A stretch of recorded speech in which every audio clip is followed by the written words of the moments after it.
What's up, guys? Shay Stevens here, PDGA number 77522. Today I'm here with a video that's been requested by a bunch of my followers, and that is how to become a pitch putter.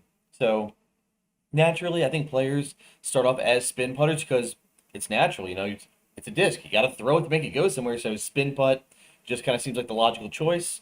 And then they eventually run into somebody who's doing that weird swing down, swing up motion and having some success, and they want to give it a shot too. So, in this video, we're going to touch on some of the finer points of how to be an effective pitch putter.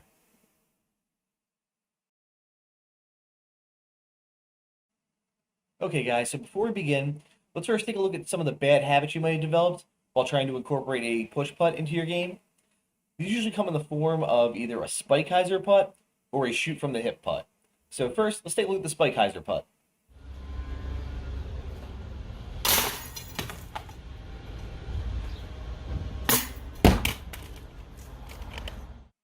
Okay, that might have looked familiar to some of you.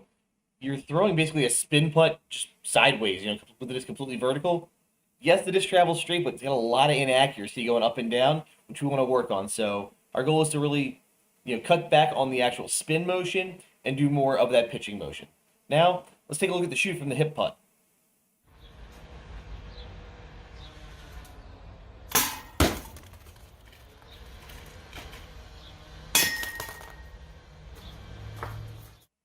Again, this might look familiar to some of you.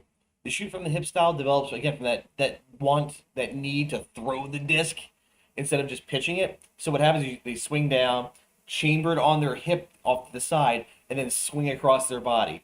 It feels powerful and strong, but it's really inaccurate. You're coming across your body, any little delay or misfire, and the disc is going off and missing, by a foot or two easy.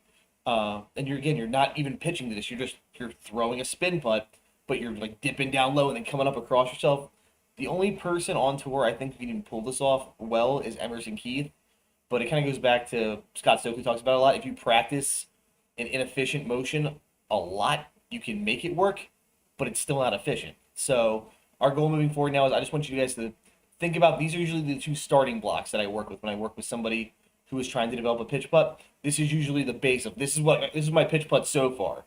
And we want to talk about why they're not really pitch putts, they're downfalls, and then, get you working to develop that proper form so you can have some consistency and accuracy.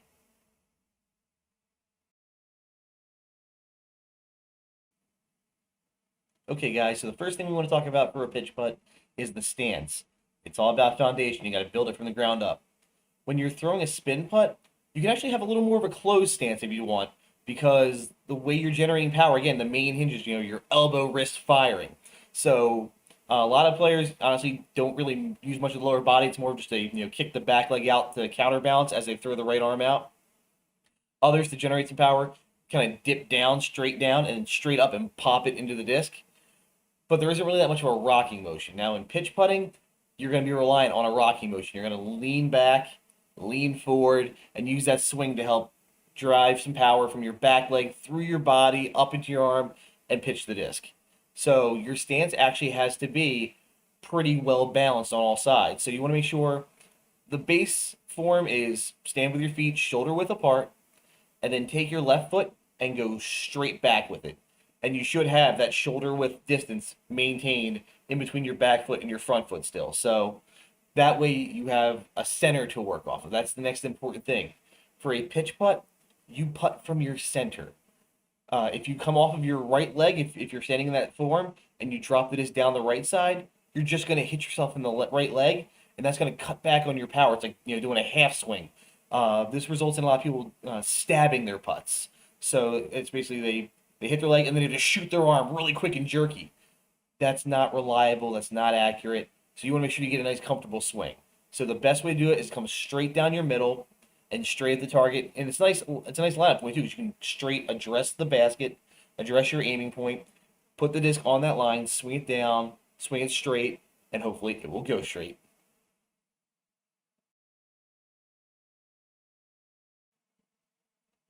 So my next tip is really important. It always gets overlooked. Once you have your stance down and you're comfortable, check your rock, meaning your rock back, rock forward. So you want to make sure you have that momentum going towards the target. So for me, like I had my front toe pointed straight at the basket, My back foot, I kind of put it at an angle so I can bend back a little easier. But once I start rocking, I'm actually off 5 degrees to the right. I've noticed my rock is just naturally off center. Everyone's rocks are different, so see how you rock. Ask your friend to watch you. The coolest tip I saw again come from Scott Stokely. Close your eyes and just rock. Like, pick your target. Okay, there's the basket. I'm gonna rock at that. Close your eyes. Start rocking, and then your friend can tell you, or once you get to your natural rhythm, open your eyes again and see, were you rocking at the target or were you off? And there's different ways you can correct it. The easiest one is honestly with your front leg. So for me, my miss is actually about 5 degrees to the right of the basket. So to correct that, I just take my front foot, which was squared up to the basket, and turn that in about 5 degrees.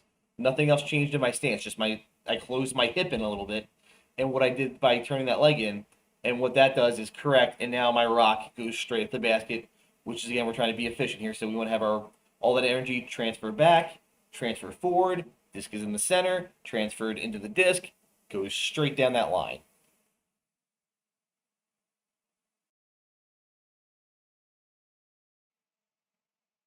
Next, we're going to talk about pressure points. So, how are you contacting this disc to transfer energy from your body into the disc for this putt? So, a spin putt honestly feels more just like a normal throw. Put the disc in the groove of your hand, grip onto it. I don't really know any putts with a power grip, but basically kind of a nice compacted fan grip.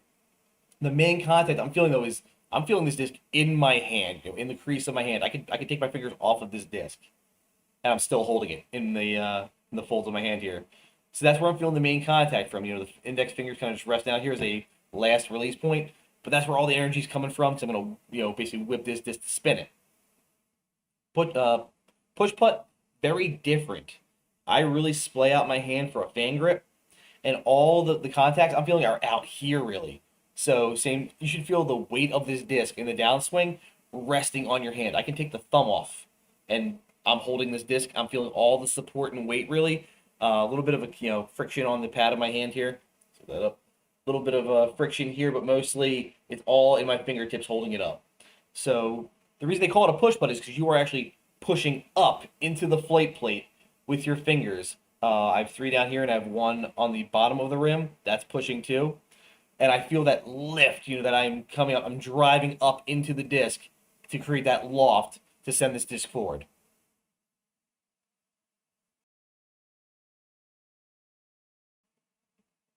To wrap things up, the last point I want to talk about is putting with locked levers. So when you throw a spin putt, you're actually working with your elbow as a hinge that opens a bit. Really, you're getting most of the power from opening your wrist, adding spin to the disc or snap to the disc.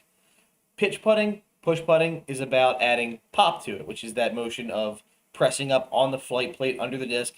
It's kind of like turning a doorknob is how I describe it. So in terms of wrist, I lock my wrist there, but the motion I'm doing is this instead of this. So it's just turn the wrist to the side.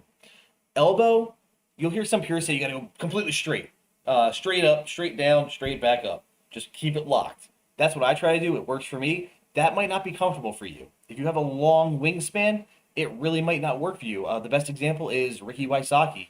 He liked to get really low in his pitch putt stance when he was throwing it, and if he were to keep his arm straight and reach down, he would have probably been dragging his hand on the ground. So what he did was, and you're allowed to, bend your elbow, get comfortable, find what's good for you. Just make sure you lock it.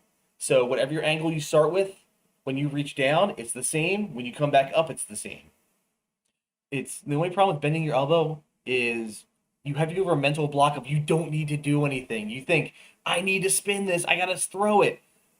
Just trust the process. Lock the elbow, whether it be straight, bend a little bit, whatever, and feel that pop of that push underneath the disc, and you'll be shocked at how much power you can generate.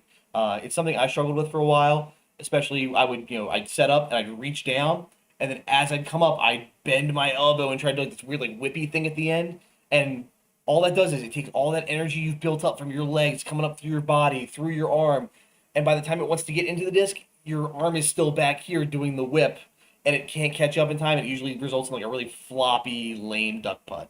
So trust it. Lock your levers wherever they are and work on maintaining them through the putt and feel that energy again transfer from your fingertips up into the disc, and you'll be pretty surprised at how far this disc will go.